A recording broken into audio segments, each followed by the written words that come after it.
Oi, Denise. Boa noite. Você tá só sem som. Tô sem som. Tá? Ah, não, agora tá som, agora tá som. É que você falou boa noite, eu não te ouvi. Boa noite, Carla. Aqui é muito isolado, que eu não vejo ninguém. É, Aqui é triste. Não vejo as meninas. e as meninas também não conseguem te ver. Ah, isso é muito triste. Você quer ir pro grupo? Não, vou ficar aqui mesmo. Então tá. Não Boa noite, Graça. Boa noite, Maria Cristina. vejo não. Vamos iniciar então nosso estudo? Vamos. Fala um número, por favor, para a gente fazer a nossa leitura inicial. Ana Cláudia, boa noite. Boa noite, Graça. Pode falar, Denise, o número. Ah, eu que vou falar o número? 17.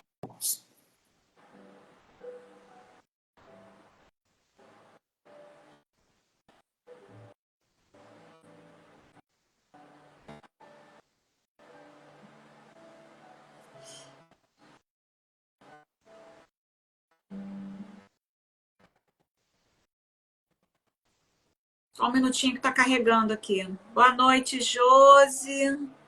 Boa noite, Kertur. Kertur BP. A Josi, boa noite. A Josi eu conheço. Então vamos lá. Intercessão. Pode ler, Denise, por favor. Irmãos, orai por nós. Paulo, capítulo 1, Tessalonicenses. Muitas criaturas sorriem ironicamente quando se lhes fala das orações intercessórias. O homem habituou-se tanto ao automatismo teatral que encontra certa dificuldade no entendimento das mais profundas manifestações de espiritualidade.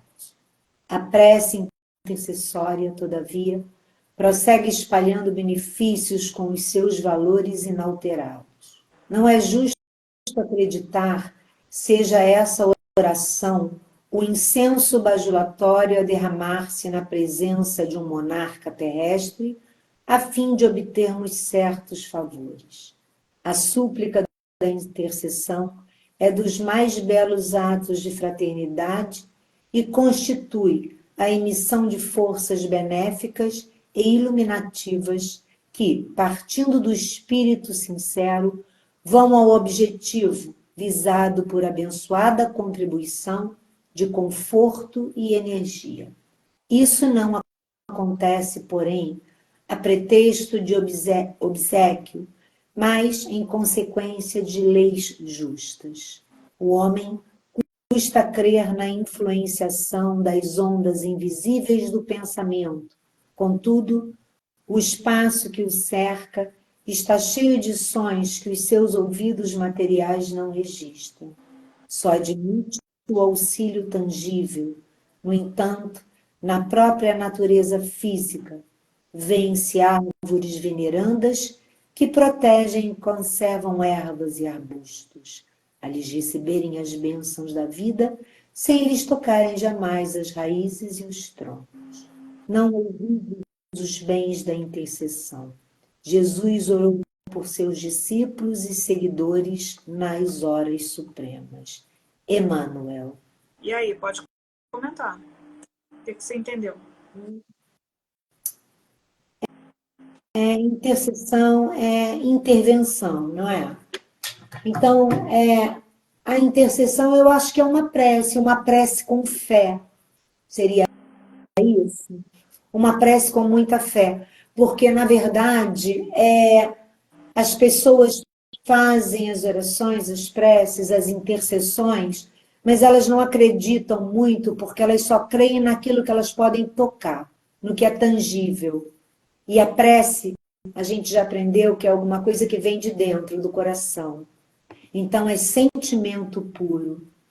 Eu entendi isso. Mas é isso mesmo. E quando a gente ora por alguém, a gente terminou o livro, né? Na semana passada, o livro das preces, que é a última parte do livro do Evangelho. E no finalzinho a gente falou sobre orar pelas pessoas, né? Então, quando a gente tem o incentivo de pedir a Deus para outra pessoa, nós estamos intercedendo em favor dessa pessoa. Então, quando essa intercessão ela vem do coração, como a Denise falou, ela leva muitos benefícios para quem a gente está pedindo essa prece. E para nós também, porque nós estamos sendo caridosos. É diferente daquela prece que eu chego para Denise e peço, Denise, ora por mim que eu estou precisando. Não está partindo do coração dela, por livre e espontânea vontade, orar por mim. Eu que estou pedindo ela para orar. Ela vai orar por mim, se ela for uma pessoa que gosta da minha pessoa e entende o que eu estou passando? Vai. Mas sou eu que estou pedindo. Não está partindo do coração dela ver a minha situação e orar por mim. Todas as duas têm valor, mas quando ela vem do coração, naquele ímpeto, nossa, a Denise está precisando tanto, Senhor, ajuda a Denise, e eu vou pedindo por ela, por mais que a gente não veja, não toque, como ele diz aqui, não é palpável, essa oração tem muito valor. Ela é grandiosa aos olhos de Deus. Tá? É isso que ele está falando. Oremos uns pelos outros. Quando a gente passa a orar pelo outro, a gente está aprendendo a amar. E a gente está deixando de ser egoísta. Porque eu podia estar orando por mim, eu podia estar fazendo por mim, mas eu parei um momento do que eu estou fazendo quando eu lembro de alguém e oro por essa pessoa. Então eu estou deixando de fazer por mim para fazer pelo outro. Então a gente está aprendendo a amar. Tá? Mas alguém aí quer falar alguma coisa, as meninas? Tranquilo? Podemos começar? Denise, você pode... Boa noite, Elaine, Stephanie. Você pode fazer a nossa prece, Denise? Eu, Sim, hoje é seu dia. de novo. Tá bom. As meninas da internet, já deixem esse copinho de água aí, para no final essas águas serem abençoadas, para que também elas possam estar aqui no convívio da leitura. Eu acho isso importante, tá? Então vamos começar. Deus Pai misericordioso, Mestre Jesus, nosso irmão Josué, que nos acompanha às segundas e quartas nos nossos estudos, agradecemos a oportunidade de estar todas juntas, mais uma vez, mais uma quarta-feira, e uma quarta-feira abençoada, onde a gente faz o recomeço pela terceira vez do Evangelho segundo o Espiritismo. Ou seja, um estudo que não acaba nunca. Ele termina e recomeça num ciclo infinito, como é a vida espiritual. Ela não tem fim. Então, Deus Pai misericordioso, Mestre Jesus, abençoe nossos lares, nossas casas, que os espíritos superiores, que a boa influência esteja em torno de nós, alimentando as nossas mentes, nos ajudando, colaborando com a nossa compreensão e ajudando a cada vez mais a gente propagar esse estudo que agora está vinculado também à internet. Que as pessoas que aqui chegam a cada quarta-feira possam chamar mais pessoas, convidar mais pessoas, se sentirem confortáveis, se sentir que os seus corações também ficam abençoados, assim como os nossos, né? Nessa terceira leitura do Evangelho segundo o Espiritismo. Deus Pai misericordioso, Mestre Jesus, cheia de gratidão e de amor, em Teu nome, damos iniciado o nosso estudo de hoje. Assim seja, graças a Deus. Graças a Deus. Então a gente vai recomeçar o nosso livro. Boa noite, Elaine. Vamos lá para o prefácio, Denise, por favor. Vamos. Os espíritos Espíritos do Senhor, que são as virtudes dos céus, qual imenso exército que se movimenta ao receber as ordens do seu comando, espalham-se por toda a superfície da terra e, semelhantes às estrelas cadentes, vêm iluminar os caminhos e abrir os olhos aos cegos. Continua. Eu vos digo em verdade que são chegados os tempos em que todas as coisas hão de ser restabelecidas no seu verdadeiro sentido, para dissipar as trevas, confundir os orgulhosos e glorificar os justos. As grandes vozes do céu ressoam como sons de trombetas, e os cânticos dos anjos se lhes associam.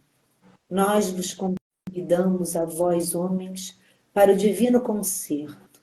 Tomai da lira, fazei uníssono as vossas vozes, e que num hino sagrado elas se estendam e repercutam de um extremo ao outro do universo.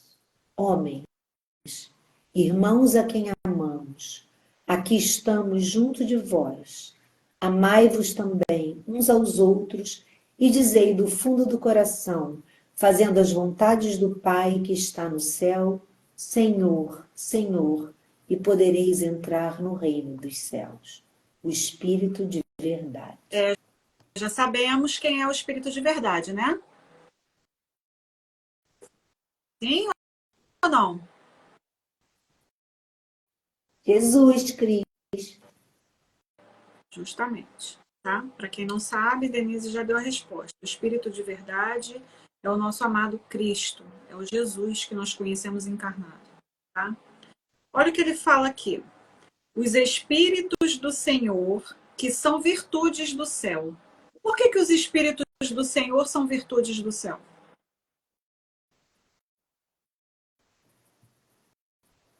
Alguém aí se habilita? Não? Nem tu, Denise.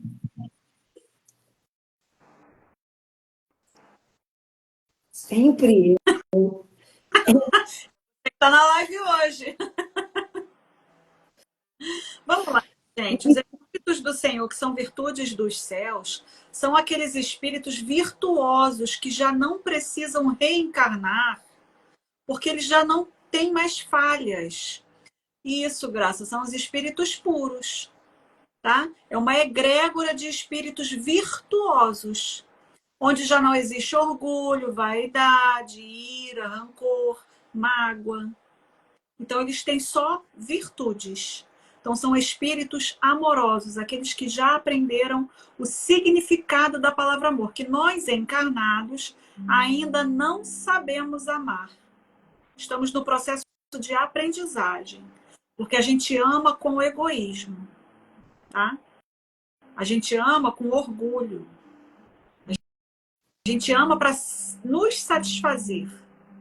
A gente não ama para satisfazer o outro. É mais para nos satisfazer. Qual o imenso exército que se movimenta ao receber as ordens do seu comando, espalham-se por toda a superfície da Terra. Se eles se espalham por toda a superfície da Terra, nós temos muitos espíritos puros trabalhando ao nosso favor, em todo o orbe, nos auxiliando no progresso da humanidade. Tá? Que a gente não imagina a quantidade que tem, mas tem. Existem muitos espíritos puros trabalhando em nosso favor. E semelhantes a estrelas cadentes, vêm iluminar os caminhos e abrir os olhos aos cegos. Eu vos digo, em verdade, que são chegados os tempos em que todas as coisas hão de ser restabelecidas no seu verdadeiro sentido, para dissipar as trevas. De que trevas ele está falando? É do inferno? Não? que não. Então fala aí vocês, Não. quais as trevas que ele está falando? Das nossas, como é que se diz? A nossa vida, os nossos castigos, como é dentro da palavra. Nossas o imperfeições. nosso poder, a nossa Imperfeições. Perfeições. Isso aí. Os nossos pecados, ou seja, nós temos que nos portar bem para não estarmos no inferno. Pronto. É isso aí. Mas o inferno é É um estado de consciência. justamente, é um estado de consciência. Tá? Confundir os orgulhosos e glorificar os justos. Por que ele falou confundir os orgulhosos?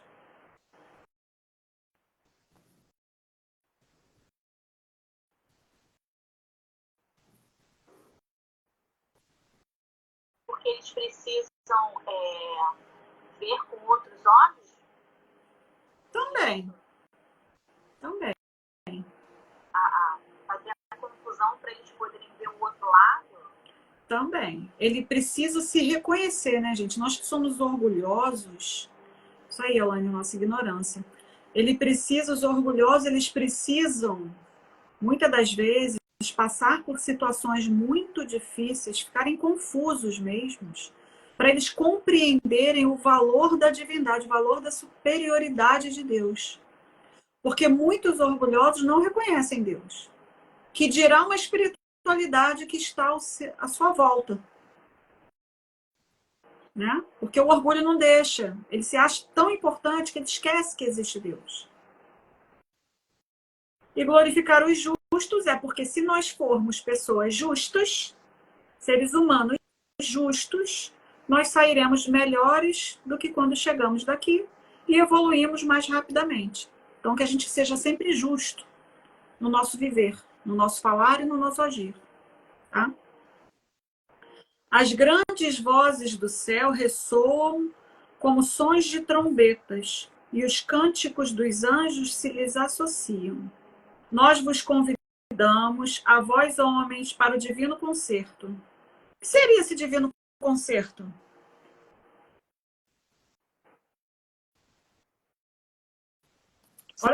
Seriam as graças, as bênçãos que a gente recebe decorrente disso?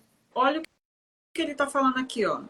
Que as grandes vozes do céu ressoam como sons de trombetas, e os cânticos dos anjos se lhes associam. Nós, eles, da espiritualidade, vos convidamos nós encarnados, a vós homens, para o divino concerto. Jesus não fala muito de bodas, de noiva, casamento. Ele não está chamando a gente para habitar o reino dos céus o tempo todo? Então, o concerto que ele está chamando a gente para assistir é esse concerto do plano espiritual superior. É como se fosse uma festa.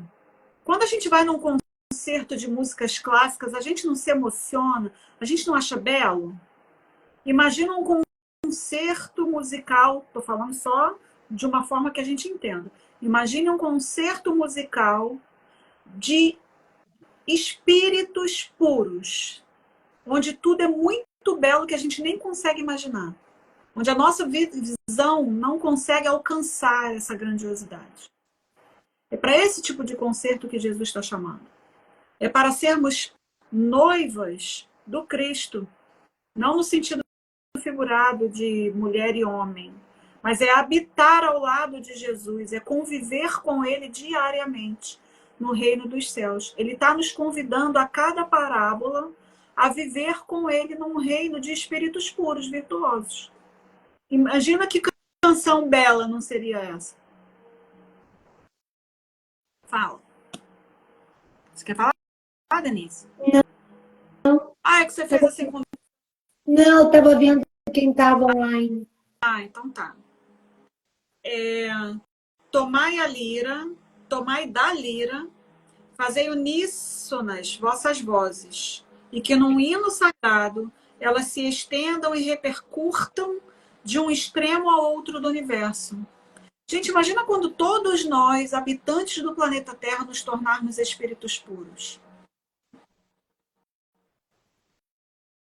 Como não vai ser lindo? Todo mundo se encontrando e falando, nossa, você chegou. Nossa, que bom que você está aqui. Olha que festa maravilhosa que não seria. Nós nos encontramos, nós aqui que estamos presentes nessa live, nesse estudo aqui, as meninas, as pessoas que nós encontramos e vivemos juntos em vidas passadas, nossos familiares, pessoas que nós amamos. Imagina quando a gente estiver todo mundo lá em cima, no plano espiritual superior, nos reencontrando. Não vai ser uma grande festa? Não é para isso que Jesus está nos chamando? Tá? Homens, irmãos a quem amamos, aqui estamos juntos de vós. Eles nunca nos abandonam. Os espíritos estão aí, eles não nos abandonam. Eles estão ao nosso lado, nos incentivando, nos protegendo e fazendo de tudo para que a gente evolua e cresça. Moralmente, amorosamente, virtuosamente. Que nós sejamos espíritos puros. Então, eles estão trabalhando dia após dia para que a humanidade se eleve, para que o progresso se estabeleça, para que todos evoluam. Todos, sem distinção de cor, de raça. Como nós falamos no último capítulo, falamos muito sobre isso. Deus nos ama a todos igualmente, independente se eu sou branco, se eu sou preto, se eu sou índio, se eu sou japonês, se eu sou chinês, se eu não tenho perna ou braço, se eu sou bandido, não importa. Deus nos ama, todos igualmente. Mas Ele não nos aceita no reino dele cheios de orgulho, de vaidade, de prepotência, cheios de ira. Por isso que Jesus dizia quando curava, vai, não peques mais. Que é para você andar no caminho reto, para você evoluir. Porque se fosse para a gente pecar e continuar pecando, Jesus não dizia que a gente tinha que se melhorar para habitar o reino dos céus. Então, para a gente chegar lá, a gente precisa se melhorar, a gente precisa evoluir. Porque Ele não nos aceita como nós somos. Porque se Ele aceitasse todo mundo como são, não se tinha essa ideia do inferno. Todos iríamos para o céu. De uma vez só. Porque eles nos amam. Porque se Ele me aceita eu sendo orgulhosa, por que Ele não vai me aceitar eu sendo uma assassina? Qual é tanta diferença assim? Hoje eu não sou assassina porque eu já passei por várias reencarnações e compreendi que eu não devo tirar a vida do meu irmão. Mas aquele que ainda tira a vida do irmão, ele ainda não compreendeu. Mas ele não deixa de ser filho de Deus por isso. Tem muitas denominações que acreditam que para ser filho de Deus você tem que se aceitar Jesus. Senão você não é filho de Deus. E o espiritismo vem falar pra gente que nós todos somos filhos do mesmo Pai. Só que para a gente alcançar Ele, nós temos que andar como Jesus andou. Certo? Senão a gente fica aqui, estagnado na nossa evolução. E aí ele fala aqui, ó, aqui estão, amai-vos também uns aos outros e dizei do fundo do coração, fazendo as vontades do Pai que está no céu. Senhor, Senhor, e podereis entrar no reino dos céus. Então não é só eu falar, Senhor, Senhor, eu posso entrar no reino dos céus. Não. Como é que é falar Senhor, Senhor, eu poderei entrar no reino dos céus? É praticando o amor. É praticando a caridade. Quando eu coloco Jesus na frente, eu estou vestindo o meu irmão, eu estou dando alimento para o meu irmão, eu estou auxiliando o meu irmão numa necessidade dele. Jesus não falou numa parábola que quando a gente faz o bem para os mais pequeninos, que nós estamos fazendo a Ele? Então, como a gente faz para Jesus, é fazendo para o outro. Porque Jesus não está aqui em pessoa para eu dar de comer e dar de beber a Ele. Então, Ele me ensinou que para eu amar, para eu habitar o reino dos céus, eu fazendo pelo meu irmão, eu vou até Ele. Certo? Alguém aí quer falar alguma coisa?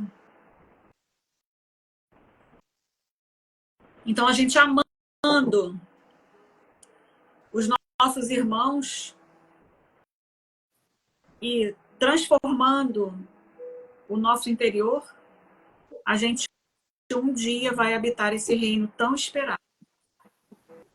Mas somos ainda espíritos imperfeitos e precisamos muito ainda evoluir. Precisamos muito ainda compreender esse evangelho. Certo? Fala alguma coisa, Denise?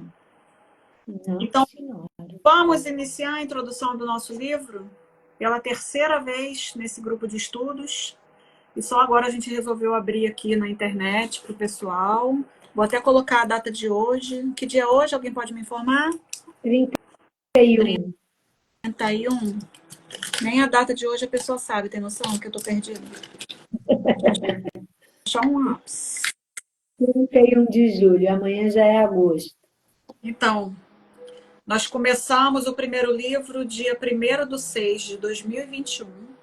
Começamos o segundo dia 25/1/2023. E agora vamos para 31/7/2024. É 1 ano e meio de estudo.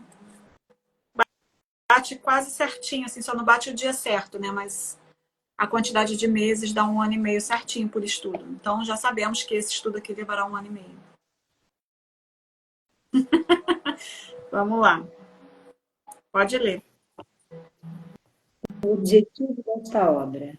Podem dividir-se em 5 partes as matérias contidas nos evangelhos: os atos comuns da vida do Cristo, os milagres, as predições, as palavras que foram tomadas pela Igreja para fundamento de seus dogmas e o ensino moral. As 4 primeiras têm sido objeto de controvérsias. A última, porém, conservou-se constantemente inatacável. Diante desse código divino, a própria incredulidade se curva. É terreno onde todos os cultos podem reunir-se, estandarte sobre o qual podem todos colocar-se, quaisquer que sejam suas crenças, porquanto jamais ele constituiu matéria das disputas religiosas, que sempre e por toda parte se originaram das questões dogmáticas. Aliás, se o discutissem, nele teriam as seitas encontrado sua própria condenação, visto que, na maioria, elas se agarram mais à parte mística do que à parte moral, que exige de cada um a reforma de si mesmo. Para os homens, em particular, constitui aquele código uma regra de proceder que abrange todas as circunstâncias da vida privada e da vida pública, o princípio básico de todas as relações sociais que se fundam na mais rigorosa justiça. É, finalmente, e acima de tudo, o roteiro infalível para a felicidade vindoura, o levantamento de uma ponta do véu que nos oculta a vida futura. Essa parte é a que será objeto exclusivo desta obra. E aí? Então vamos lá, ele está falando do objetivo dessa obra, né? Eu acho que no final ele já diz tudo, né? O roteiro infalível para a felicidade vindoura. Então, essa obra do Evangelho é esse roteiro. Conforme tudo vai se desenvolvendo, nós vamos vendo quem nós somos. Nós vamos reconhecendo que somos orgulhosos, vaidosos, que sentimos raiva, que sentimos medo. Nós vamos reconhecendo tudo aquilo que fica meio que escondido no nosso dia a dia de quem somos. Porque quando a gente não faz esse estudo aprofundado, a gente não consegue perceber o quanto somos egoístas, o quanto o nosso ego, muitas das vezes, nos atrapalha. Os pensamentos pensamentos que nós temos, a gente bate muito na tecla do pensamento, que é onde tudo se inicia. Então, a gente vai começando a reformular a nossa mente, reformular o nosso pensamento, para que a gente, além de compreender tudo isso que a gente vai estudando, a gente colocar isso em prática. É num dia a dia, um dia após o outro, né? Igual Alcoólicos Anônimos.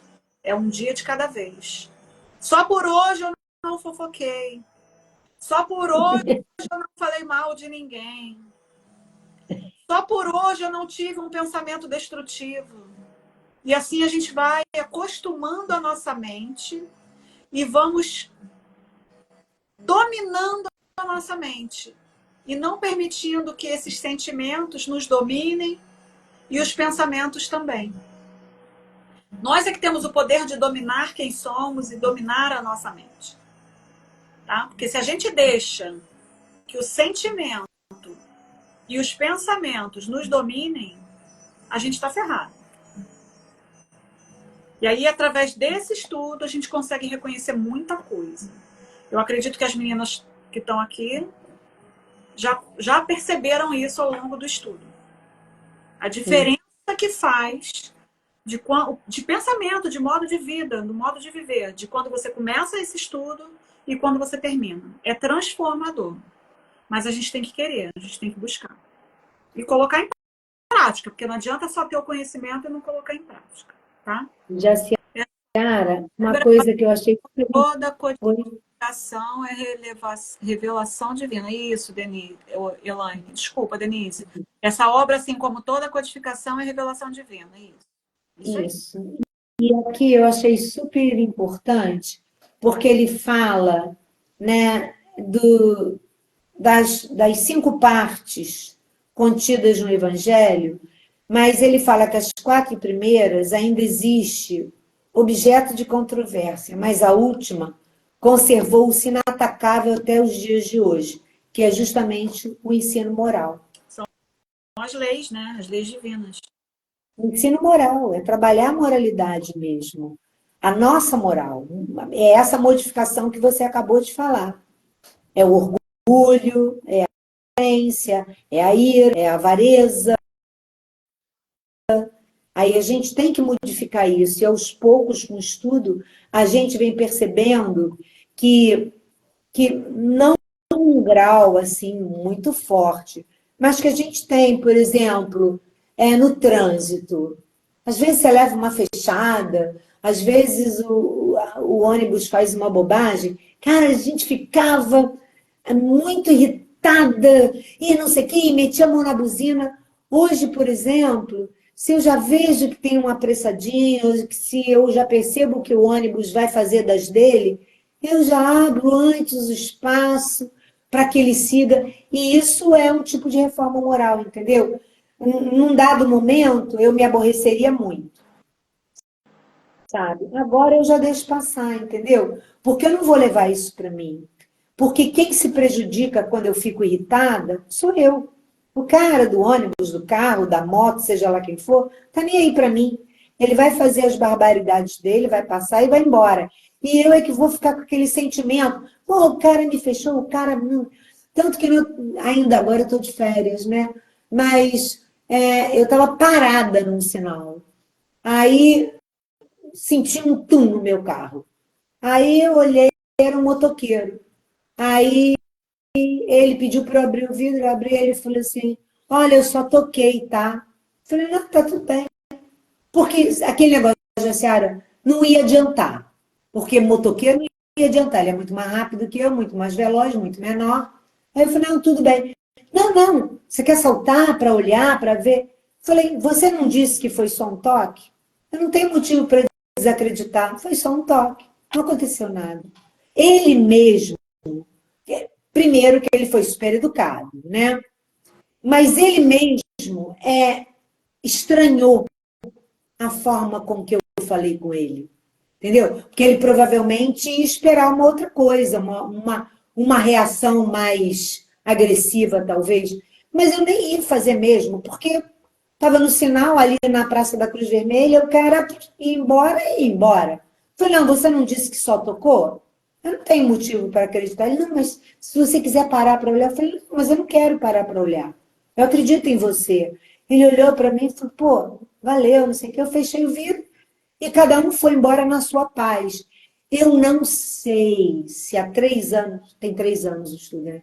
Se há 3 anos atrás eu teria agido assim, eu não sei. Eu acho que eu teria saltado, puxado o freio de mão, ia lá olhar. Hoje não olho mais, não. Até porque, sabe, hoje a Ciara, uma coisa eu aprendi, eu não dou valor às coisas materiais. Entendeu? Eu não dou.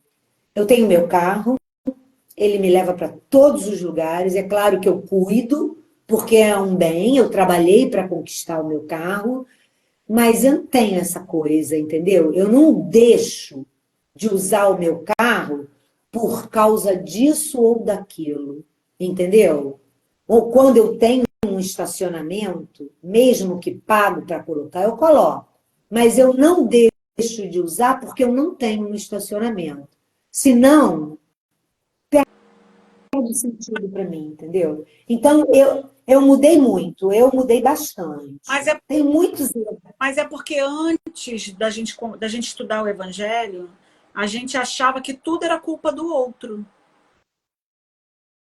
Não estou dizendo que as pessoas não têm culpa de seus atos, não é isso. Não tem. Mas o que é que tudo que acontecia com a gente, o outro era o culpado, porque a gente só olhava para fora. E agora, com esse estudo, a gente passa a olhar para dentro.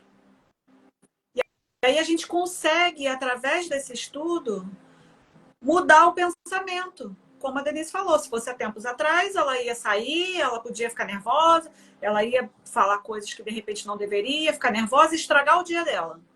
Mas agora ela já compreendeu que não é necessário. Como E é que ela depois que é, compreendeu? né? Foi É de um uma carro. outra? Não. Foi ao longo do período em que ela se dedicou e abriu a sua mente e o seu coração para se dar uma oportunidade de aprender uma coisa nova, que vai trazer benefício. Porque só traz benefício. Só atrás de benefício. E quando eu cheguei em casa, eu fui lá olhar. Não tinha acontecido realmente nada. Absolutamente nada. Talvez a roda de borracha tenha batido, entendeu? E deu aquele tranco, porque eu estava sem o pé no freio, deu aquele. Entendeu? E eu não me aborreci, ele não se aborreceu. Vivemos felizes para sempre, mas isso é Denise pós-evangelho. Porque antes eu iria ficar bastante. Não, é verdade. Olha a Elaine falando ali. Depois que conhecemos algumas verdades, a vida flui melhor e maior compreensão. E a verdade é isso aí. É isso aí. É isso aí mesmo. A gente só consegue tirar esse véu aqui, como ele fala, ó. É isso aí. E finalmente, acima de tudo, o roteiro infalível para a felicidade vindoura, o levantamento de uma ponta do véu que nos oculta a vida futura. Porque, vamos lá, se eu deixo a minha vida me levar, provavelmente eu não vou conseguir sair daqui melhor do que quando eu cheguei. Provavelmente, não estou dizendo que é impossível. Estou dizendo que provavelmente. Mas se eu domino a minha vida, se eu domino para onde eu quero ir, eu estou fazendo de todo esse conhecimento algo benéfico para mim própria. Porque eu sei que o que eu faço hoje vai refletir no quem eu serei amanhã. Isso. E isso é Isso aí.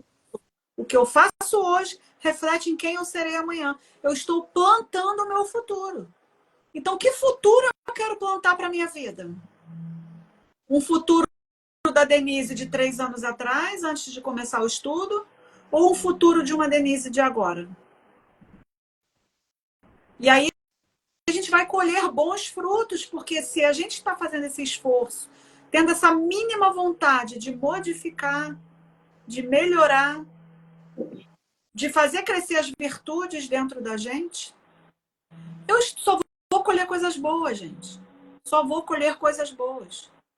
Não significa que as provas e as minhas expiações não irão acontecer. Elas vão. Mas eu vou saber lidar com elas com mais leveza. Porque Jesus dizia, o meu fardo é leve. Então, se eu coloco Jesus na frente, o fardo vai ser mais leve. Eu não vou me desesperar, eu não vou ficar doida tentando achar solução para problema. Eu provavelmente não vou pensar em coisas que acabarão com a minha vida.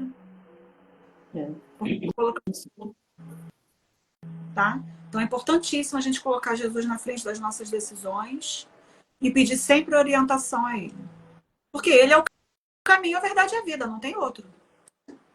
Não tem outro. A gente sabe, porque a gente é espírita, que existem os espíritos que vêm nos auxiliar. Mas eles vêm nos auxiliar seguindo Cristo. Eles também seguem o Cristo. Eles não seguem o Jesus, eles seguem o Cristo. Nós ainda seguimos Jesus porque nós precisamos de uma referência que nós consigamos ter acesso. E esse foi o Cristo, o Jesus. Porque ele se fez carne, ele veio aqui habitar o planeta, ele nasceu, ele cresceu, ele viveu, para que a gente conseguisse ver. Tá? O Cristo a gente não vê. A gente só sabe de sua existência. Mas o Jesus a gente viu, a gente conhece. Certo? Então sigamos esse Cristo, sigamos esse Jesus. Nós ainda precisamos seguir o homem, Jesus. Porque nós ainda somos muito imperfeitos. Mas um dia nós teremos capacidade de seguir apenas o Cristo, deixando a figura humana de lado. Porque a vida não é essa vida humana. Isso aqui é uma parte de uma vida espiritual, que é eterna. É uma vivência na matéria, mas o espírito é o mesmo, ele é eterno. Deixa eu ver aqui, acho que alguém pediu para participar da live. Ah, Josi, mas acho que ela não vai querer participar, não. Então, alguma dúvida? Podemos continuar? Podemos. Ah, boa noite, Flávia. Ah, Flavinha, boa noite. Pode ler, Denise. Jaciara, eu voltei para falar aquilo que eu falei e agora a gente vai para o Toda a Gente Admira? Isso. Eu estou certo? Isso. Tá. Eu voltei para falar aquela parte. Então, vamos lá. Toda a gente admira a moral evangélica. Todos lhe proclamam a sublimidade e a necessidade. Muitos, porém, assim se pronunciam por fé, confiados no que ouviram dizer ou firmados em certas máximas que se tornaram proverbiais. Poucos, no entanto, a conhecem a fundo e menos ainda são os que a compreendem e lhes sabem deduzir as consequências. A razão está, por muito, na dificuldade que apresenta o entendimento do Evangelho, que para o maior número de seus leitores é inatingível.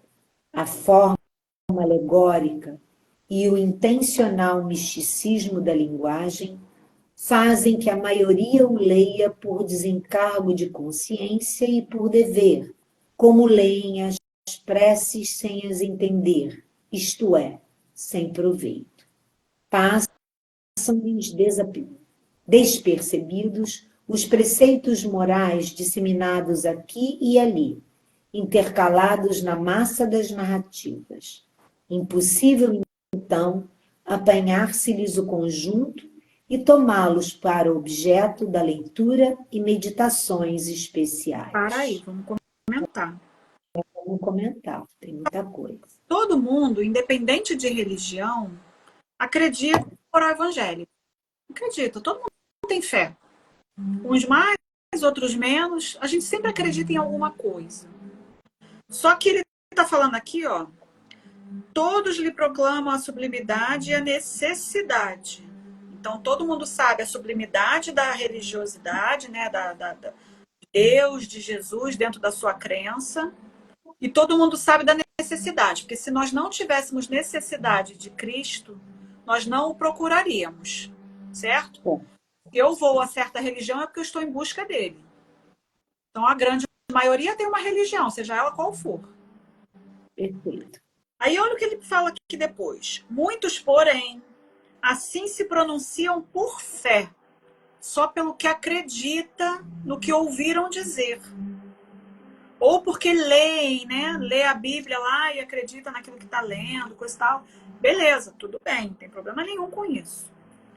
Mas o importante, eu tiquei aqui, foi o seguinte, ó, poucos, no entanto, a conhecem a fundo, e menos ainda são os que a compreendem e lhe sabem deduzir as consequências. Mas, Ciara, olha só, a leitura do Evangelho sozinha, eu também acho ela difícil, bastante difícil de compreender. Eu acho que para gente, eu estou falando do primeiro grupo, né? Agora tem mais pessoas aqui. Ficou fácil a compreensão porque ela foi discutida em primeiro 1, 2, 3, 4, até 6 pessoas, e agora mais pessoas. Porque sozinho, eu acho que é meio ler por ler. É como os provérbios, são dificílimos de compreensão.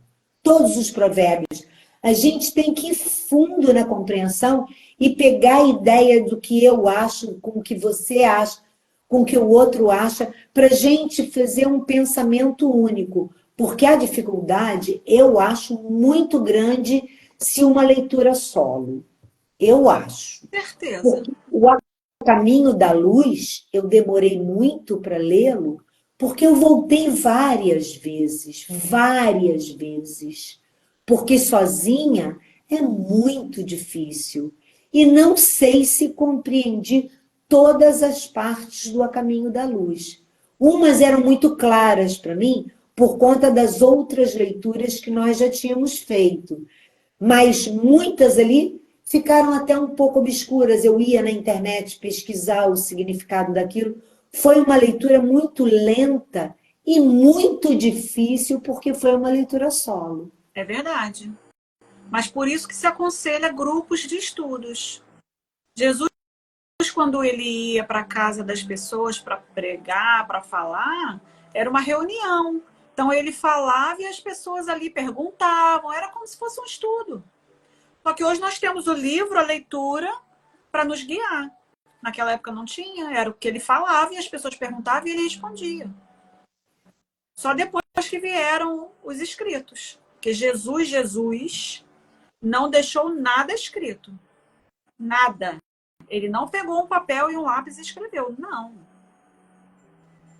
Foram os apóstolos que falaram, que escreveram. Tá? E essa compreensão, ela é muito difícil mesmo, Denise. É muito difícil. A gente, como você falou, a gente tem mais compreensão quando esse estudo é em grupo.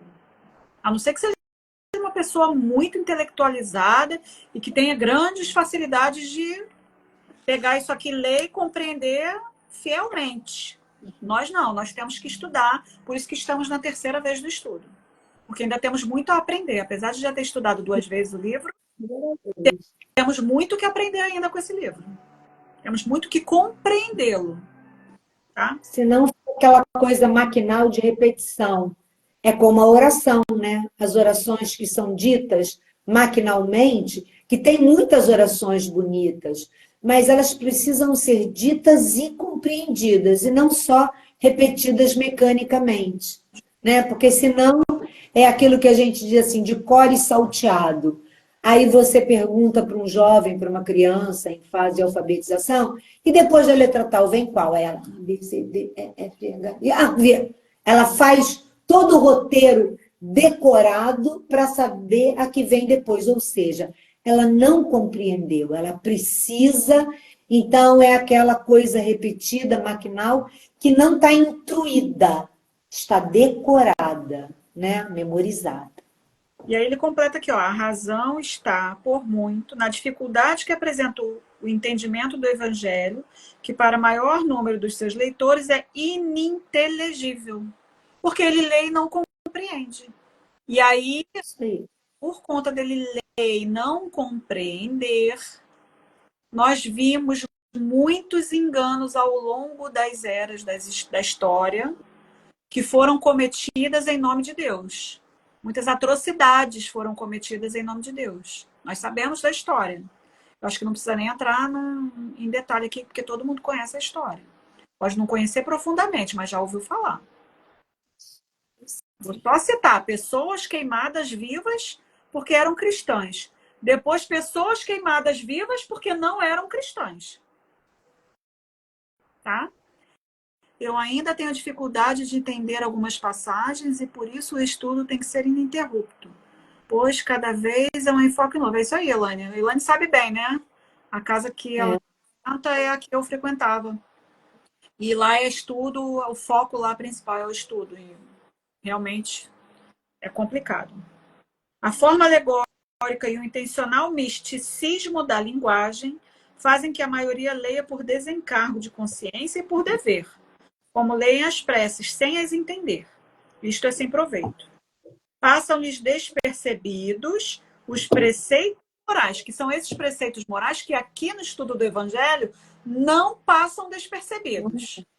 Não tem como passar despercebido, tá? Porque a gente vai esmiuçando ele dentro das nossas limitações de entendimento, mas a gente vai esmiuçando eles para que a gente não fique com dúvidas ao longo do estudo. Não ficamos com dúvida. Não ficamos. Ao máximo, não deixar dúvida para depois. E a gente também, eu vou dizer uma coisa aqui, a gente também tem muita ajuda do irmão Josué, né, da espiritualidade, porque foi como você falou há um tempo atrás, eles percebem a espiritualidade que é um estudo sério, né, que a gente está se aprofundando. Então, a espiritualidade que foi invocada aqui para o início da leitura, ela também auxilia, nos intui a melhor compreensão. E aí é um pouquinho do que eu entendo, com muito, talvez, que a Elaine deve entender mais que eu, que a Elaine entende, com o que você entende, com o que a Carla entendeu ainda agora e falou. Então, é uma união que a espiritualidade vem, intui, e a gente acaba compreendendo, e porque a gente é intuído a compreender, é auxiliado, né? A palavra acho que é mais essa. Porque vê que é um estudo sério. Eles nos ajudam, porque a gente não falha, né? Até agora não falhamos. Nós estamos nesse estudo assim, regradinho. Então, é raro alguém faltar. Então, vamos lá. O que eu tinha para falar aqui é isso aí. Vai lá, Denise. Então, vamos lá. É certo que tratados já são escritos de moral evangélica, mas o arranjo, em moderno estilo literário, lhe tira a primitiva simplicidade que, ao mesmo tempo, lhe constitui o encanto e a autenticidade. Outro tanto cabe dizer-se das máximas destacadas e reduzidas às suas mais simples expressão proverbial. Desde logo, já não passam de aforismos, privados de uma parte do seu valor e interesse, pela ausência dos acessórios e das circunstâncias em que foram enunciados. Continuar, que não tem nada para comentar.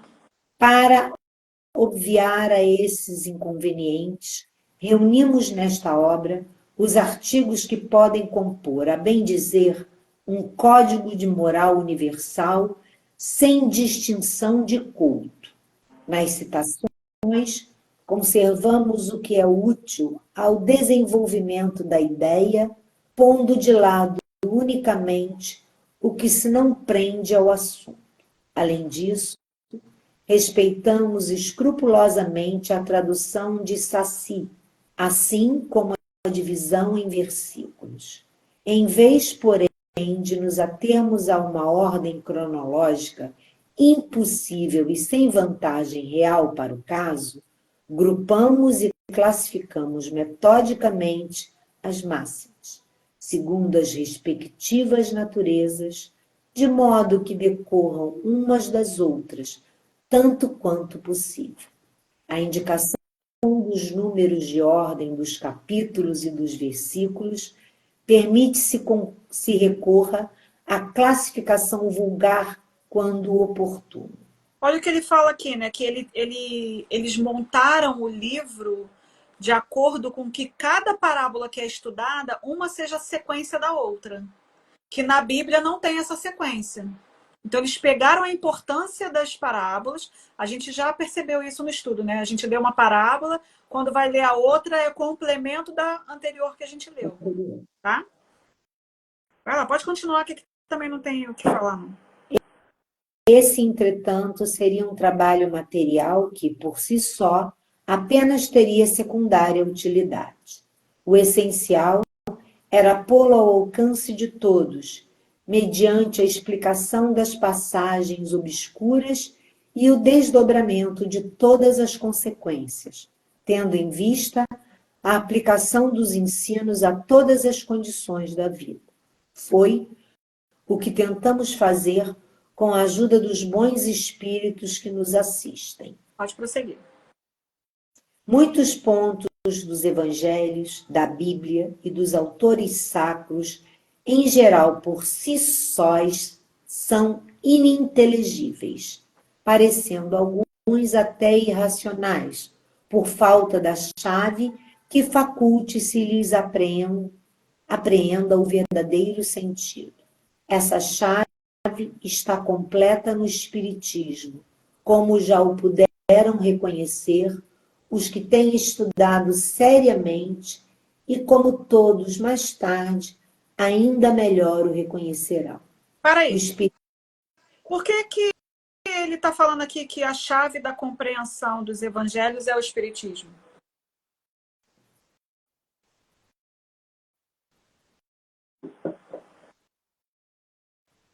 Ninguém? Porque ele detalha? Porque ele explica melhor? Não. Ninguém sabe dizer? Já falamos sobre... não, a Luciana dá um desconto que ela não participa. Nem a Carla. A Carla também não pegou esse pedaço, né, Carla? Não, né? A Carla veio depois. Por que ele está falando isso aqui, gente? Que a chave está no Espiritismo para a gente compreender o Evangelho. Porque o Espiritismo nos ensina a vida futura. Porque se a gente pensa que nascemos e morremos e acabou, não tem por que eu seguir o Evangelho. Então é difícil a compreensão dele. Agora, se eu sei que eu sou um ser eterno, que o que eu faço aqui vai determinar o meu amanhã, eu vou ter uma compreensão melhor do Evangelho. Vocês concordam com isso? Também, Elaine, também é uma revelação divina. Mas eu acho que o foco principal aqui dele está falando dessa chave que é o Espiritismo, que tira o véu da ignorância da gente, é justamente a vida futura. Porque ele tá nos informando que somos imortais e que temos uma vida longa pela frente. Que a vida não vai cessar com a matéria. Porque se eu sei que a vida é só essa, por que eu não vou conquistar tudo que eu desejo para mim, custe o que custar? Eu não vou ter consequência? Agora, se eu sei que o que eu faço aqui, eu vou sofrer na carne amanhã, na minha próxima vida, ou até nesta ainda, eu já não vou fazer. Olha aí a moral. Porque eu vou estar me prejudicando. Conseguem entender a profundidade disso? Por que o Espiritismo é a chave que faz a gente entender o Evangelho? Certo? Vai lá, Denise. O Espiritismo se nos depara por toda parte na antiguidade e nas diferentes épocas da humanidade. Por toda parte se lhes descobrem os vestígios, nos escritos, nas crenças e nos monumentos. Essa é a razão porque, ao mesmo tempo que rasga horizontes novos para o futuro, projeta luz, não menos viva, sobre os mistérios do passado. Certo? Então, se projeta a luz pelo que foi lá no passado, eu compreendo que o que eu sofro hoje fui eu que causei lá atrás. E o que eu faço hoje, eu vou colher o fruto lá na frente. Certo? Por isso que o Espiritismo é essa chave da compreensão do Evangelho. Pode seguir.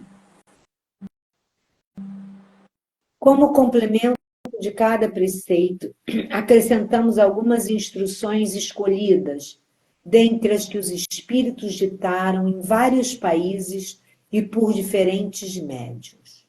Se elas fossem tiradas de uma fonte única, houveram talvez sofrido uma influência pessoal ou a do meio, ao passo que a diversidade de origens prova que os espíritos dão indistintamente seus ensinos a que ninguém, a esse respeito, goza de qualquer privilégio. Se o espírito tivesse vindo uma única fonte, é o que ele está explicando aqui, ele seria duvidoso. Seria duvidoso porque a gente ia acreditar numa única palavra, mas não. Mesmo como ele falou aqui, veio de várias partes as mesmas informações. Então tinha uma causa inteligente trazendo essas informações. Então ela não pode ser duvidosa, porque não teve uma única fonte. E aí, se tivesse vindo através de uma única fonte, seria mais uma religião que deturpa o evangelho. E aqui, pelo contrário, ele não quer deturpar o evangelho, ele quer trazer luz ao evangelho, para que a gente compreenda. Certo? E a gente vai ver isso ao longo do estudo. No desenrolar e no desenvolver, nos nossos papos, a gente vai compreendendo. Quem continuar acompanhando a gente. Vai lá, segue. Oi? Vamos ler a nota do Allan Kardec? Vamos. Houvéramos, sem dúvida, podido apresentar sobre cada assunto maior número de comunicações obtidas numa porção de outras cidades e centros, além das que citamos. Tivéssemos, porém, de evitar a monotonia das repetições inúteis. Denise, tivemos, tá? Eu falei o quê?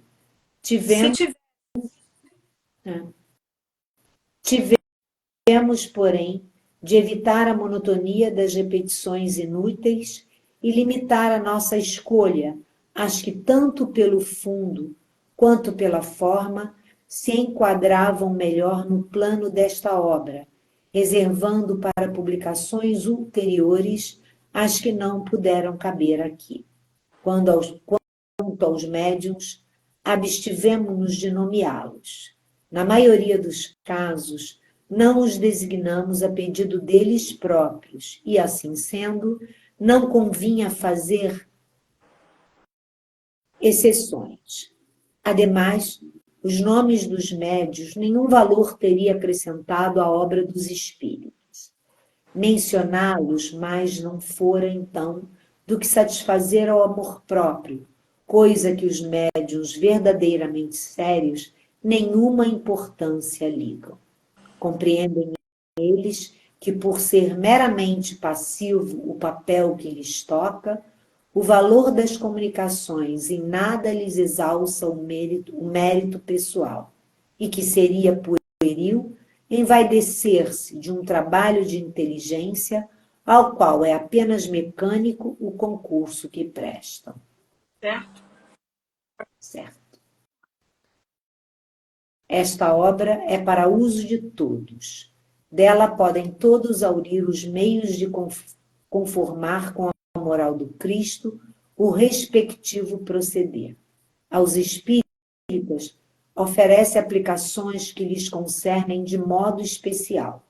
Graças às relações estabelecidas doravante e permanentemente entre os homens e o mundo invisível, a lei evangélica, que os próprios espíritos ensinaram a todas as nações, já não será letra morta, porque cada um a compreenderá e se verá incessantemente compelido a pô-la em prática, a conselho dos seus guias espirituais. As instruções que promanam dos espíritos são verdadeiramente as vozes do céu que vêm esclarecer os homens e convidá-los à prática do Evangelho. Certo? Então, o Espiritismo veio nos convidar a essa prática sem dogmas. sem eu precisar de coisas exteriores para me elevar a Deus. Eu não preciso fazer uma oferenda para ir a Deus. Eu não preciso acender uma vela para ir a Deus. Eu não preciso levar flores no mar para ir a Deus. Isso são práticas exteriores. O Espiritismo vem nos ensinar a reforma íntima. É a prática interior. Através dessa prática interior de reformular o meu pensamento e o meu sentimento e burilar tudo que tem dentro do meu espírito, eu vou aprender a amar o próximo. E esse é o objetivo, aprendermos a amar. Para eu aprender a amar, eu não preciso acender vela. Eu não preciso de um terço, eu não preciso de um crucifixo. Isso são coisas materiais exteriores. Jesus nunca falou que eu precisava acender uma vela, que eu precisava rezar um terço. Ele disse que não precisava mais nem de oferenda. Levar, né, as oferendas no altar, que eles faziam lá, matavam os animais para oferecer a Deus. Essas práticas exteriores ficaram no passado. A partir de Jesus, a prática tem que ser a do amor. Ele resumiu os mandamentos em amar a Deus sobre todas as coisas e o próximo a ti mesmo. É isso que a gente tem que fazer. É simples e a gente não consegue. Porque para a gente, que ainda temos muito egoísmo, muito orgulho, o ego ainda muito aflorado, é difícil a gente reconhecer isso. É difícil a gente deixar quem nós somos para nos tornarmos pessoas melhores. Porque o jeito que eu sou é confortável para mim. Eu estou me dando bem, então tá bom. Mas a hora que vem uma dor grande, aí é que as coisas pegam. Porque quando vem a dor grande, a gente lembra que existe um Deus que nos ama. Tá? E a gente precisa lembrar de Deus, que Ele nos ama a todo momento. Jesus também disse, a tudo dai graça. A tudo. Ele está falando a tudo. Não é dar graça só a coisa que vem a meu favor e eu estou achando bom, não. É a tudo. Até aquela pedra no caminho, daquela pessoa que trabalha comigo, que me atazana o dia inteiro, a gente tem que dar graças a Deus por ela, porque ela está sendo instrumento da minha reforma íntima. Porque se não for aquela pessoa ali, eu não estou conseguindo me burilar. Eu não estou conseguindo lidar com quem eu sou. E aí eu explodo. Então eu não passei nessa prova. Tá? Essa eu não passei. Muitos de nós. Essa... É só você não. A do trânsito eu já passei, essa ainda não. Essa ainda estou falha. Tá difícil. Muitos de nós ainda estamos. Mas vamos lá. Meninas, vocês querem falar alguma coisa? Vocês estão muito caladas. Eu estou achando também. É. Só a Elaine que está interagindo. A Elaine gosta bastante. Vamos lá. Só para não estar calada, eu acho que aqui também... Bota o microfone mais perto, Carla, que eu não estou te ouvindo. Para não estar calada e para só aqui acrescentar o que eu acho, o que eu aprendi também, acho que nós aqui aprendemos muito também a ficar no lugar do outro. A ficar o quê? Ficar no lugar do outro. Nos colocarmos no lugar do outro, né? Faz com que também aprendemos muito. É porque a gente compreende que essa pessoa, ela é tão filha de Deus quanto eu. E aí eu passo a olhar ele como irmão. Não é irmão de sangue, não. Irmão não é só irmão de sangue, não. Irmão é qualquer um que está ali, ó, próximo de você. É teu irmão. E aí quando eu vejo meu irmão sofrendo, eu tento me colocar no lugar dele e compreender. Quando eu vejo um irmão praticando coisas que ele não deve, eu tento me colocar no lugar dele e compreender que ele ainda não aprendeu o que eu já aprendi. E ele não é menos do que eu por isso. Porque como eu falei lá atrás, Deus nos ama igualmente. Somos todos filhos e criaturas feitas por Deus. Somos a sua obra. Então sejamos dignos de sermos classificados como obra divina. Compreendendo o nosso irmão. Se ele ainda está praticando o mal, um dia ele vai deixar de praticar. Então o que eu tenho que fazer por esse irmão se eu não consigo mostrar para ele um outro caminho. Oro por ele, é o mínimo que eu posso fazer. É o mínimo. Orar por ele. É por isso que tem aquele livrinho lá que a gente acabou de ler, né? O final. O último livro do Evangelho é só sobre prece, para que a gente aprenda a olhar o nosso irmão e orar por ele. Seja ele encarnado ou desencarnado. Certo? Deixa eu desligar minha música aqui que tá me incomodando. Alexa, desligar. Minha assistente. Vamos lá, Denise. Autoridade da doutrina espírita.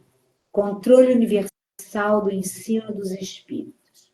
Se a doutrina espírita fosse de concepção puramente humana, não ofereceria por penhor senão as luzes daquele que a houvesse concebido. Ora, ninguém nesse mundo poderia alimentar fundadamente a pretensão de possuir com exclusividade a verdade absoluta.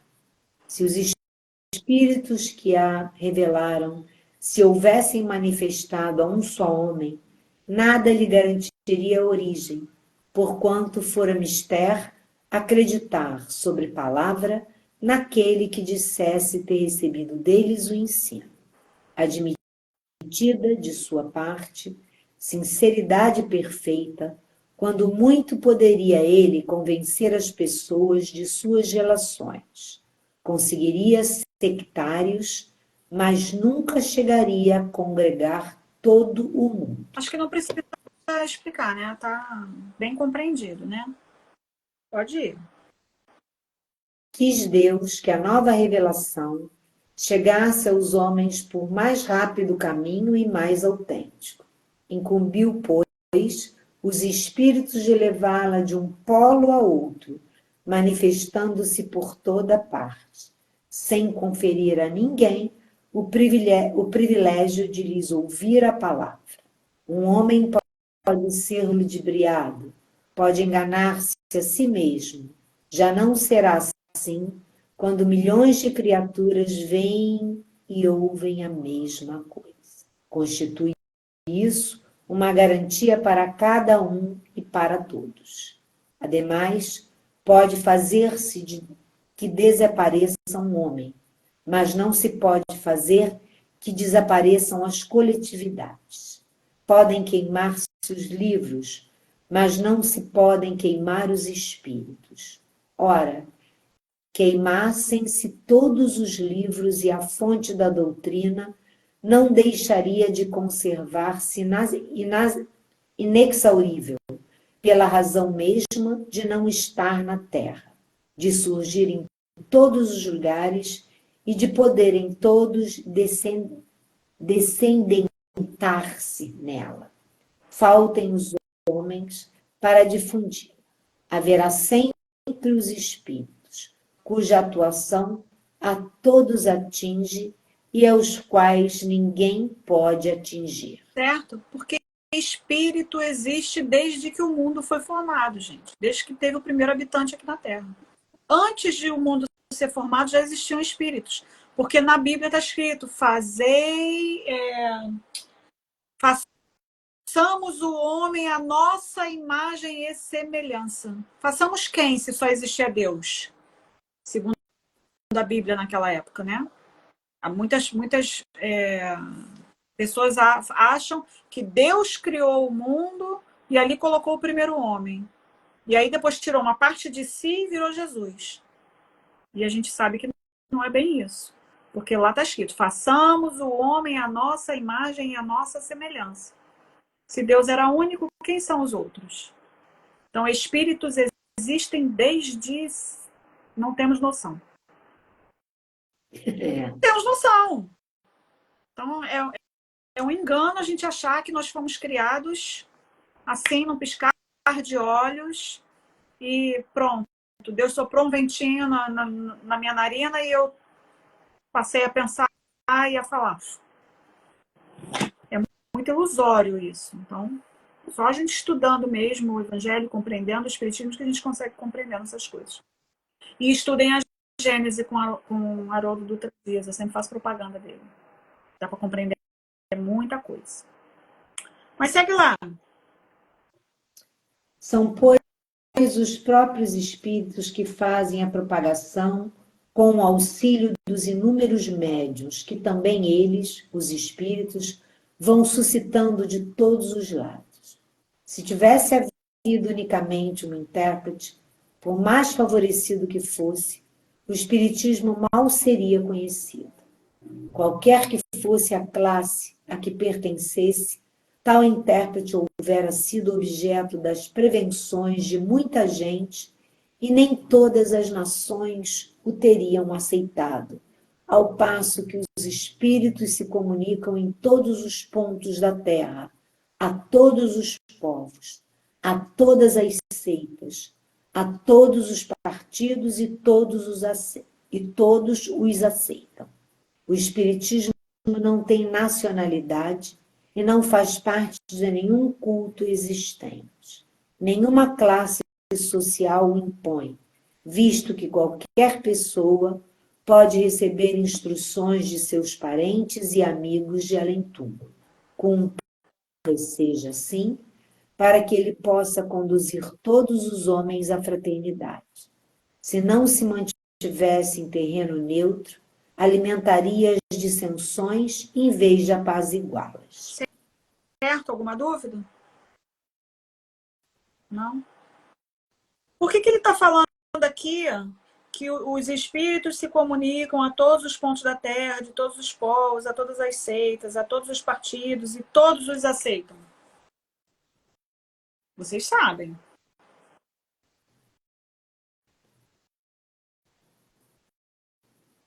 Não? Porque foi assim que o espiritismo se difundiu. Ele não podia acontecer num único lugar, não? Para uma única pessoa. Teria que... Isso aí está certo que você está falando, mas não é por isso. Porque nós não, Paulo de Tarso não disse lá que nós temos uma nuvem de testemunhas à nossa volta?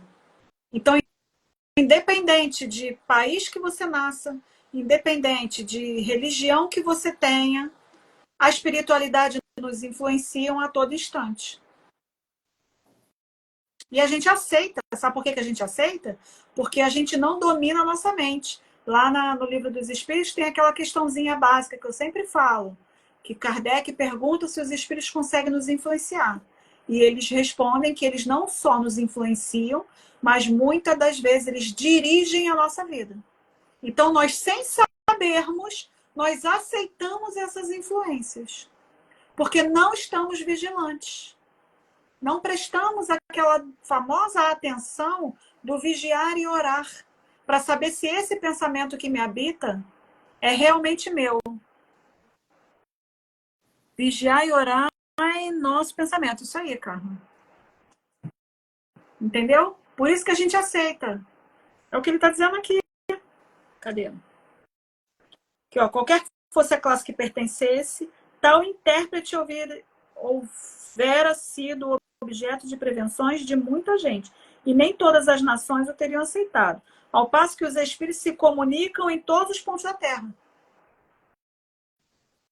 Porque existem essa nuvem de testemunhas de que Paulo de Tarso falou que tinha à nossa volta. Então não tem espiritismo só no Brasil, não tem espírita só no Brasil, não tem espírito só no Brasil. Tem espírito lá no muçulmano, tem espírito no Japão, tem espírito no Oriente, no Ocidente, no Polo Norte, no Polo Sul. Tem espírito dentro dos hospitais, dentro das igrejas, dentro dos centros de umbandas, dentro do centro de candomblé, dentro dos templos espíritas. Tem espíritos dentro da nossa casa, no nosso trabalho, onde nossos filhos estudam. Tem espírito por toda parte, gente. E a gente está aceitando essas influências a todo momento, porque não estamos vigiando o nosso pensar. Isso também é uma coisa muito importante, porque o Evangelho nos ensina a gente prestar atenção nos nossos pensamentos. Chega uma hora que a gente fala, opa, esse pensamento não me pertence. Isso eu não tenho o hábito de pensar assim, então isso não é meu. A gente já não consegue ter essa percepção? O espírita que estuda a fundo, ele consegue perceber isso. O que está vigiando o seu pensamento, ele sabe. Quando vem um pensamento muito diferente do que ele tem o hábito de pensar, ele sabe. Por quê? Porque é essa influência tentando jogar a sementinha para ver se ela vai germinar. Se eu compreendo, eu já... Peraí, deixa eu mexer essa terra aqui e não deixar essa semente ficar aqui não. Vamos tirar essa semente fora para que ela não germine e ela não cresça. Certo? Certo. Meu, Denise? Sim. Fala aqui, ó, o espiritismo não tem nacionalidade. Ele não é de um povo. Não é porque ele surgiu na França que ele vai ficar só para a França. Ele é para todos. Nenhuma classe social o impõe, visto que qualquer pessoa pode receber instruções de seus parentes e amigos do além-túmulo. Nós mesmo agora não pedimos que a espiritualidade superior nos auxilie no entendimento? Porque hoje nós sabemos que somos influenciados, então nós queremos ser influenciados por que tipo de espiritualidade? É superior ou é igual a mim ou é inferior? Sempre é superior. Isso aí. Eu quero sempre o auxílio da espiritualidade superior, porque eu quero crescer, espiritualmente falando. Então eu não estou querendo andar com pessoas, espíritos, não pessoas. Não quero influência de espíritos que têm os mesmos defeitos que eu. Porque eu quero me livrar dos meus defeitos. Por que eu vou me sintonizar com eles? Quero me sintonizar com a espiritualidade superior que me ensina a amar. Que esse é o objetivo da gente estar aqui, aprender a amar. Certo? Certo. Bom, falta 8 minutinhos. Dá para ler mais um parágrafo aí, Denise. Nesta universalidade do ensino dos espíritos reside a força do espiritismo e também a causa de sua rápida propagação, ao passo que a palavra de um só homem, mesmo com o concurso da imprensa, levaria séculos para chegar ao conhecimento de todos. Milhares de vozes se fazem ouvir simultaneamente em todos os recantos do planeta, proclamando os mesmos princípios e transmitindo-os aos mais ignorantes como aos mais doutos, a fim de que não haja deserdados. É uma vantagem de que não gozar ainda nenhuma das doutrinas surgidas até hoje. Se o espiritismo, portanto, é uma verdade, não teme o mal querer dos homens, nem as revoluções morais, nem as subversões físicas do globo, porque nada disso pode atingir os espíritos. Ele fala aqui, ó, milhares de vozes se fazem ouvir simultaneamente em todos os recantos do planeta, por conta dessa influência que a gente recebe a todo instante. E existem também a questão dos médiuns, que têm uma capacidade de perceber melhor o plano espiritual. Tá? Segue lá, mais um pouquinho, já tá. Não é essa, porém, a única vantagem que lhe decorre da sua excepcional posição. Ela lhe faculta inatacável garantia contra todos os cismas que pudessem provir, seja da ambição de alguns, seja das contradições de certos espíritos. Tais contradições, não há negar, são um escuro, mas que traz consigo o remédio ao lado do mal. Pode continuar. Sabe-se que os espíritos, em virtude da diferença entre as suas capacidades, longe se acham de estar, individualmente considerados, na posse de toda a verdade, que nem a todos é dado penetrar certos mistérios, que o saber de cada um deles é proporcional à sua depuração, que os espíritos vulgares mais não sabem do que muitos homens, que entre eles, como entre estes, há presunçosos e sofômanos É que no Kindle está separada a sílaba, eu não sei o que vem depois. E Aquela sofuma-nos, pessoa que passa por sábio, tá? que julgam saber o que ignoram, sistemáticos que tomam por verdades as suas ideias, enfim, que só os espíritos de categoria mais elevada, os que já estão completamente desmaterializados, se encontram despidos das ideias e preconceitos terrenos. Mas também é sabido que os espíritos enganadores não escrupulizam em tomar nomes que lhes não pertencem, para impingirem suas utopias. Daí, resulta que, com relação a tudo que seja fora do âmbito do ensino exclusivamente moral, as revelações que cada um possa receber terão caráter individual, sem cunho de autenticidade, que devem ser consideradas opiniões pessoais de tal ou qual espírito, e que imprudente fora aceitá-las e propagá-las levianamente como verdades absolutas. Vocês têm alguma dúvida com relação ao que foi lido aí? Tá claro? Alguma coisa, Denise? Não. Olha o que ele está falando aqui. Sabe-se espíritos, em virtude da diferença entre as suas capacidades, longe se acham de estar individualmente considerados na posse de toda a verdade. Porque Kardec, quando ele fazia sua pesquisa, ele não lidava só com o espírito superior. Ele também lidava, nós lemos, nós estudamos o céu e o inferno. E nós vimos lá a diferença entre os espíritos que desencarnavam e já estavam numa situação boa logo após o desencarne, e aqueles que, quando acabavam de desencarnar, estavam em situações precárias, e outros que estavam há muito tempo nessa situação precária.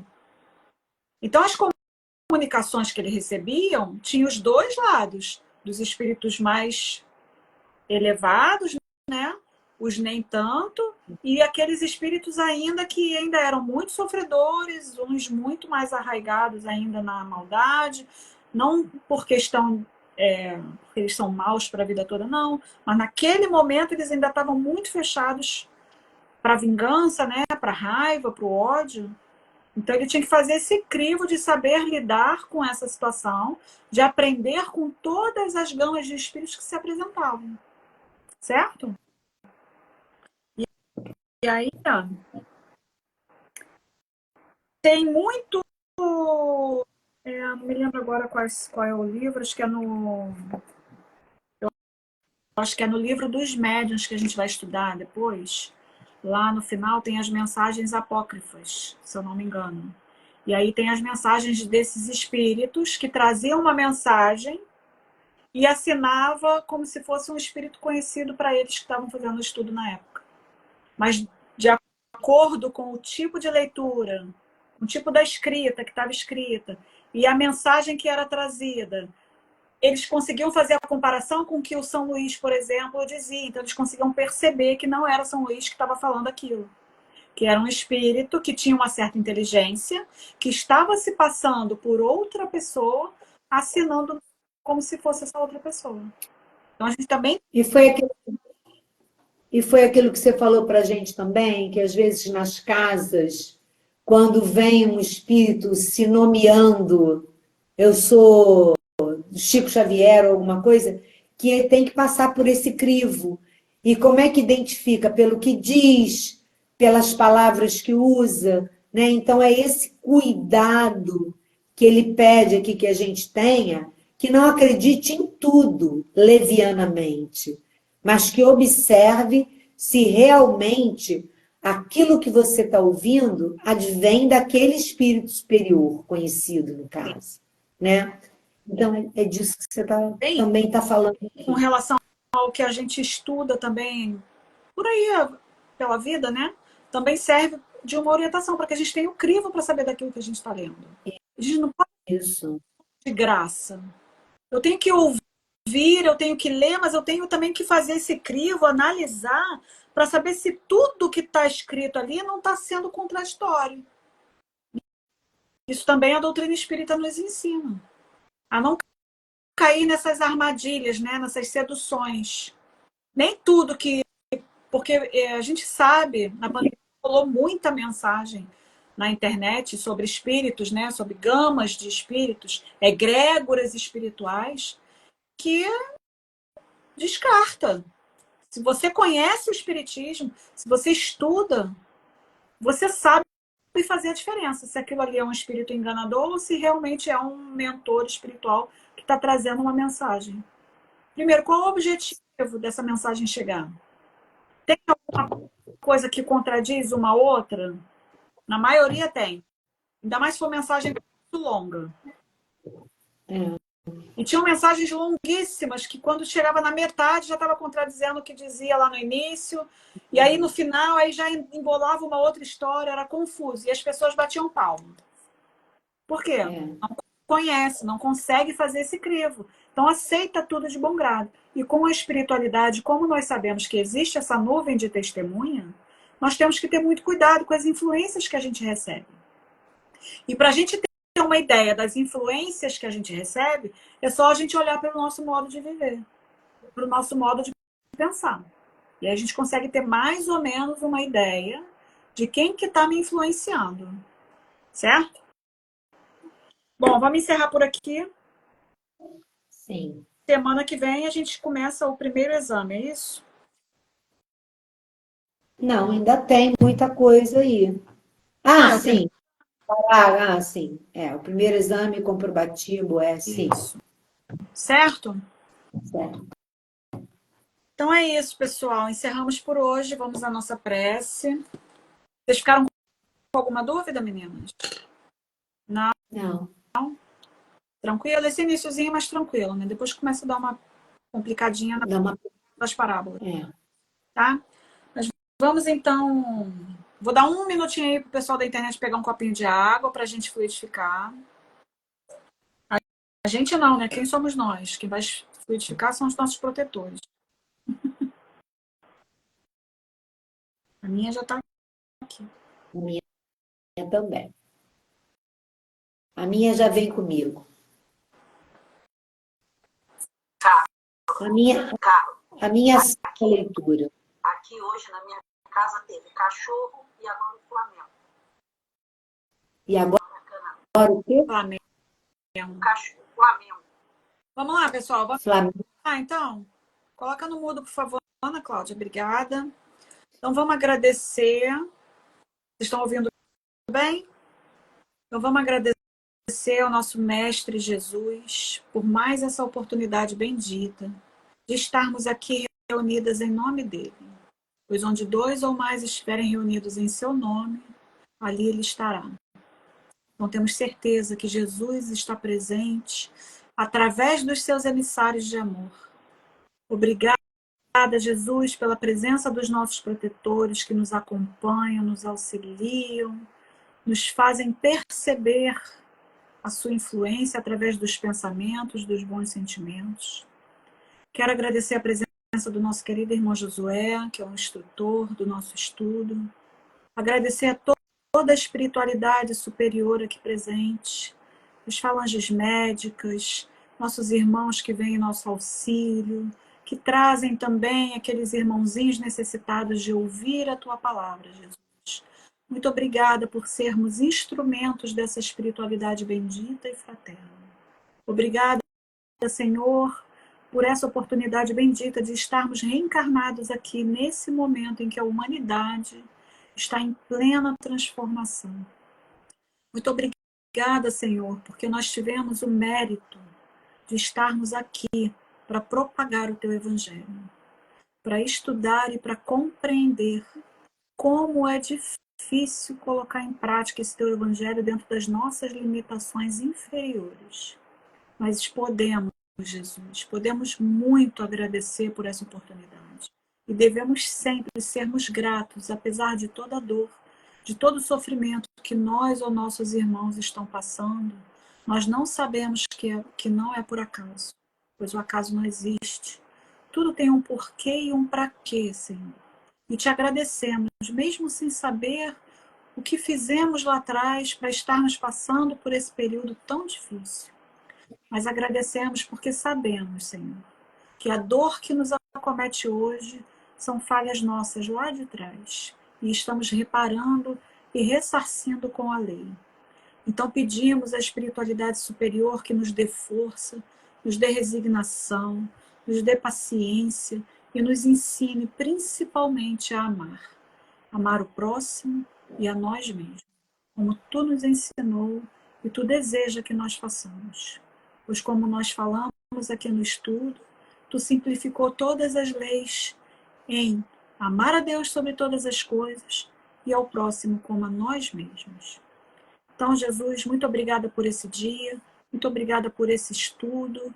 Gostaria de pedir que a espiritualidade superior presente em nossos lares possa colocar em nossa água o medicamento necessário para cada um de nós, para a necessidade de cada um aqui presente, para que o nosso corpo físico seja iluminado, seja repleto de energias balsâmicas, trazendo benefícios materiais e espirituais para que a nossa jornada aqui, Jesus, se torne mais leve. Que nós tenhamos sempre a consciência de colocar Jesus em frente às nossas batalhas, em frente às nossas decisões, para que a nossa luta seja mais leve, pois Jesus é o caminho, a verdade e a vida. E nós temos, como filhos de Deus, aprender a andar como Jesus andou, a amar como Jesus amou, a sorrir como ele sorriu e a progredir sempre. Que esse é o desejo da espiritualidade presente, para que a gente sempre evolua, para que a gente faça a nossa reforma íntima, e sem essa espiritualidade bendita e fraterna, trazendo essas boas influências, fica mais difícil. Então vamos ser gratos pela presença dos nossos protetores diariamente, nos auxiliando, nos ajudando e nos intuindo a caminhar no caminho que Jesus preparou para a gente seguir. Então, em nome de Deus, em nome de Jesus, nós damos por encerrado o nosso estudo de hoje, agradecendo a presença de todos os encarnados e de todos os desencarnados aqui presentes. Em nome de Deus, nós terminamos. Graças a Ele, assim seja. Muito obrigada, Senhor, pela Tua presença em nossas vidas e em nossos lares. Assim seja. Remédio.